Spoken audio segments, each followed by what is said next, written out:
Okay, as all of you in the retail automotive industry are certainly aware, the FTC is cracking down on advertising, pricing, payment disclosures, and as I'm sure you are all aware, earlier in the year they sent out letters to 95 to 100 dealers and dealer groups, serious warning letters about these dealers being not in line with the new guidelines. And so certainly as somebody such as myself and my company, this is what we do.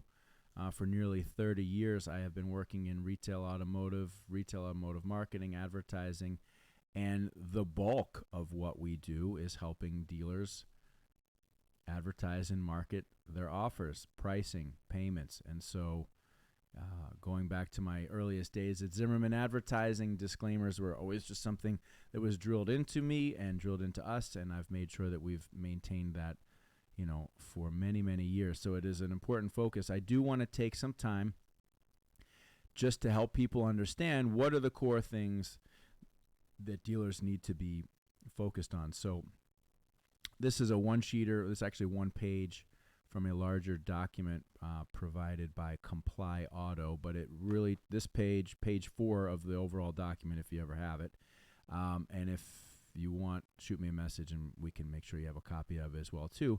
But there's technically 6 illegal selling practices that they are primarily focused on. So I'm going to put on my glasses here to do the best job that I can to read this stuff. So so we'll just go through these one at a time. Okay, so number 1. Prices that do not reflect all required fees. So, dock fees, destination charges, service fees, processing charges, dealer fees, filing fees, regardless of the label. If the dealer requires it, it must be in the advertised price. Only government-required fees, that would be taxes, title, or registration, may be excluded.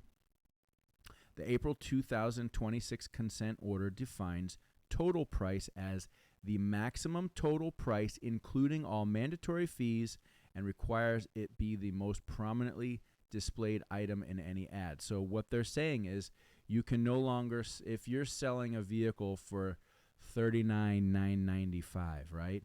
That can only be $39,995 plus tax, title, and registration. Or if you calculate a payment off of that $39.95, the payment can only be plus tax, title, and registration. All of your dealer fees, processing fees, any of those fees that you typically have advertised as plus now must be included in the sale price, the capitalized cost of the lease, or the amount financed on your retail finance ads. They cannot be plus. It has to be factored in. So when you're calculating a sale price, when you're calculating a lease, or you're calculating a retail payment, any of your dealer fees must be already included. It cannot be plus. It can only be plus tax, title, and registration. That's it. It's pretty straightforward. In a perfect world, all dealers will abide by that, and then there'll be no competitive advantage or disadvantage for doing so. Okay.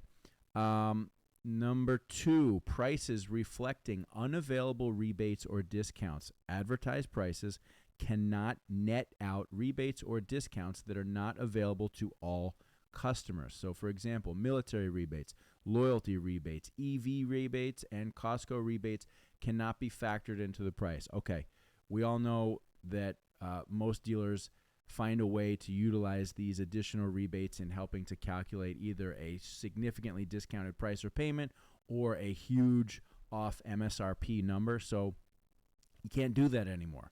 The only rebates and incentives that you can use when calculating a sale price, a discount off MSRP, a discounted lease, or a discounted retail payment, you can only use the leases and or incentives that are available to everybody. So if it's loyalty, no. If it's a military rebate, no. College grad, first-time buyer, any of that stuff can no longer be used when factoring your price, your discount, your lease payment, or your retail payment. So that's number 2.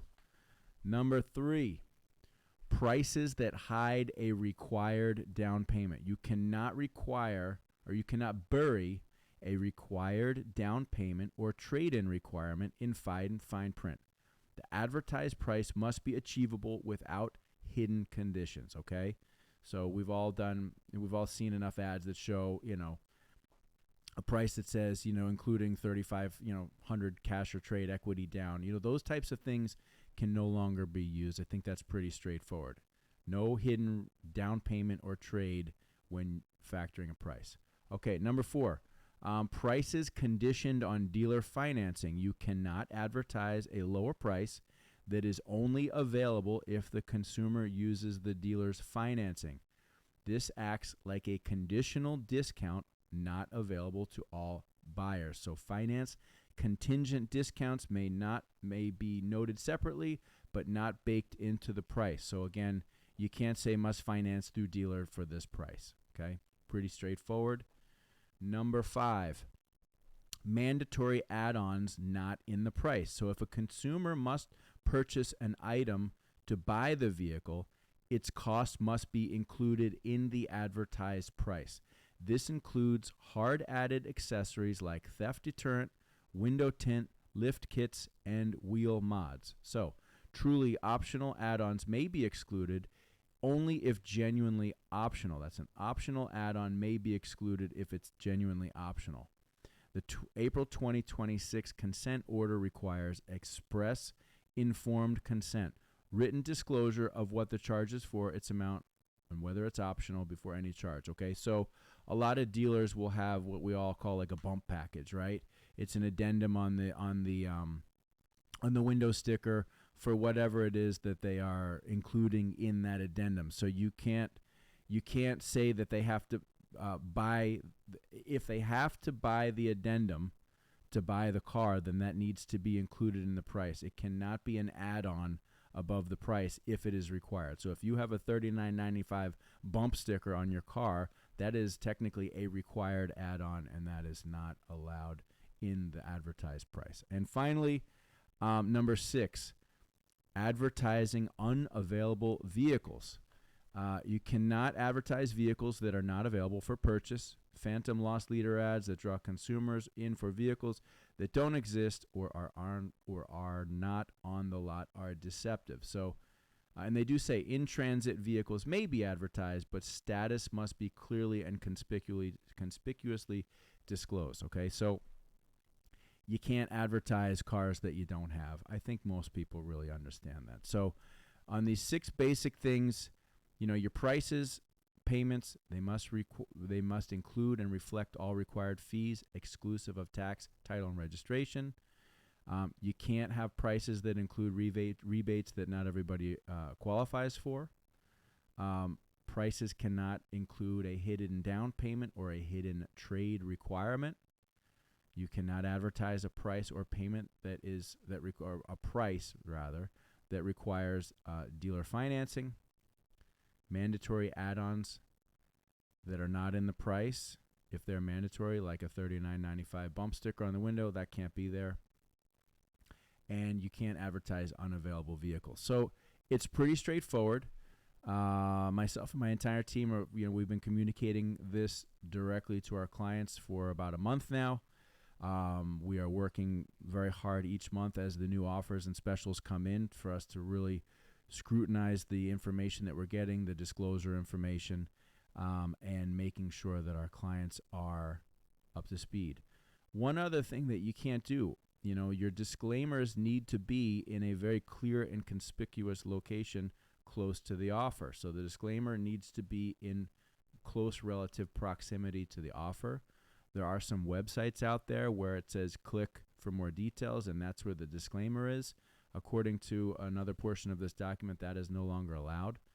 So take a look. And again, I'm not a lawyer, not a legal expert. I'm just sharing information that I think will be helpful for you.